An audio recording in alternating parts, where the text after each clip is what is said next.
ఈ విషయాన్ని చాలాసార్లు చెప్పాను. ఏమిటి? లక్ష్మణస్వామిని ఎందుకు పంపించింది అని. అక్కడ లక్ష్మణస్వామే సమాధానమిస్తాడు. అమ్మా, నన్ను ఇక్కడి నుంచి పంపించేయడానికి నువ్వింత కటువైన మాటలు నాతో మాట్లాడుతున్నావు. నీ విషయం నాకు తెలుసు. కానీ నీ ఆజ్ఞని శిరసావహించి నిన్ను వదిలి వెళ్తున్నాను అంటాడు. If you give me time I will give you with the shloka. అవునా? రిఫరెన్స్ చూపించాల్సింది గురుగారు. అసలు లక్ష్మణుడు అలా అక్కడ అన్నాడా?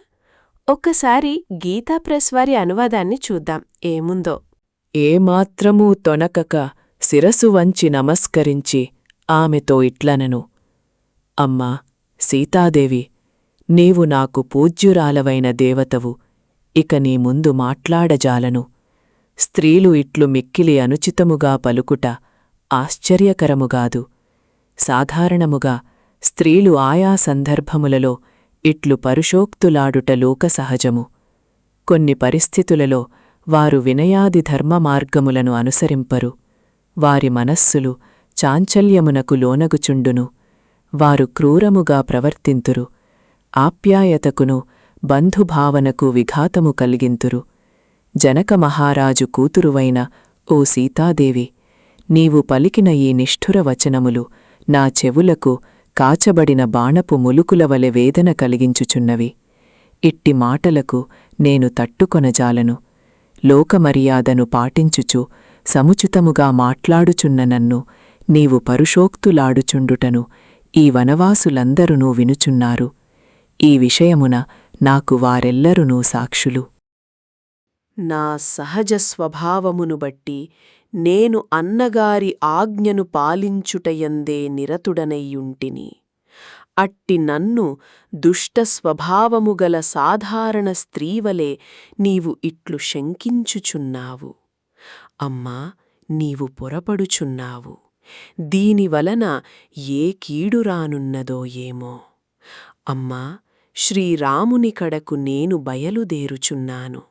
నీకు భద్రమగుగాక. తల్లి, వనదేవతలందరునూ నిన్ను రక్షించుచుందురుగాక. అమ్మా జానకీదేవి, నాకు భయంకరములైన అపశకునములు కన్పట్టు ఎదురగు చున్నవి. వీటిని బట్టి చూడగా నేను మరలివచ్చి నీవు మా అన్నయ్యగు శ్రీరాముడు కలిసియుండగా చూచెడి భాగ్యము నాకు కలుగునో లేదో నేను ఎరుగను. లక్ష్మణుడు ఇట్లు పలికిన పిమ్మట జానకీదేవి కన్నీరు మున్నీరుగా విలపించుచు తీవ్రముగా అతనితో ఈ విధముగా వచించెను. ఓ లక్ష్మణ, శ్రీరామునకు దూరమై నేను ఒక్క క్షణమైనను బ్రతుకజాలను. అందులకై గోదావరిలో దూకెదను, ఉరివేసి కొందును, లేదా పర్వత శిఖరము నుండి క్రిందపడెదను. తీవ్రమైన విషమును ద్రాగెదను, అగ్నిలో ప్రవేశింతును. పరిస్థితులలోనూ శ్రీరాముని తప్ప పరపురుషుని స్పృశింపను. సీతాదేవి దుఃఖమును భరింపలేక ఈ విధముగా లక్ష్మణునిపై విరుచుకొనిపడెను. అనంతరము ఆమె గుండెలు బాదుకొనుచూ ఏడువసాగెను. ఆ విధముగా సీతాదేవి ఏడ్చుచూ ఆర్తితో అలమటించుట చూచి లక్ష్మణుడు మిగుల కలత చెందినవాడై ఆమెను ఓదార్చుటకు యత్నించెను. తనను ఓదార్చు నెపముతో ఆలస్యము చేయుచున్నందులకు ఎట్టి లక్ష్మణునిపై కినుకబూని సీతాదేవి ఏమియూ మాట్లాడక మౌనము వహించెను. సీతాదేవి మొండి వైఖరికిని ఆమె పలికిన తీవ్ర వచనములకునూ నొచ్చుకొనిన లక్ష్మణుడు దోసిలియుగ్గినవాడై ఒక ప్రక్కగా నిలబడి ఆమెకు నమస్కరించెను.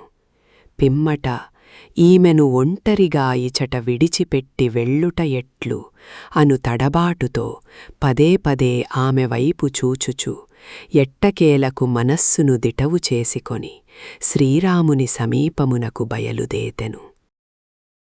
ఎక్కడుంది గురువుగారు? తర్వాతన్నా మీకు కుదిరినప్పుడు చూపించండి. నాకైతే కనిపించలేదు. దయచేసి రెఫరెన్స్ చూపించండి గురువుగారు, మర్చిపోకండి. ఇదే మాట అంటాడు లక్ష్మణస్వామి.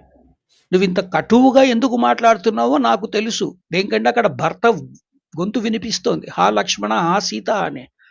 ఆ హడావిడిలో ఇంత కఠినమైన మాటలు మాట్లాడుతున్నావు, కానీ నీ మనసు ఇట్లాంటిది కాదు అని వెళ్తాడు. ఎందుకు వెళ్తాడు అంటే అక్కడ సీతమ్మ అపహరణ జరగాలి, రావణుడి అంతానికి నాంది పడాలి. It is that simple to understand, no need to underline. Seethamma అపహరణ జరగనిదే, సీతమ్మని ముట్టుకుందే వాడు చేసుకున్న తపోబలాలు శూన్యము కావు. కాబట్టి వాడు సీతమ్మని ముట్టుకోవాలి. దాట్ సింపుల్ టు అండర్స్టాండా? అలా ఎలా అండర్స్టాండ్ చేసుకున్నారు? పక్కనున్న బఫూన్ గాడు దాన్ని వింటూ ఎలా కూర్చున్నాడు? రామాయణంలో నుంచి రెఫరెన్స్ అడగాలి కదా.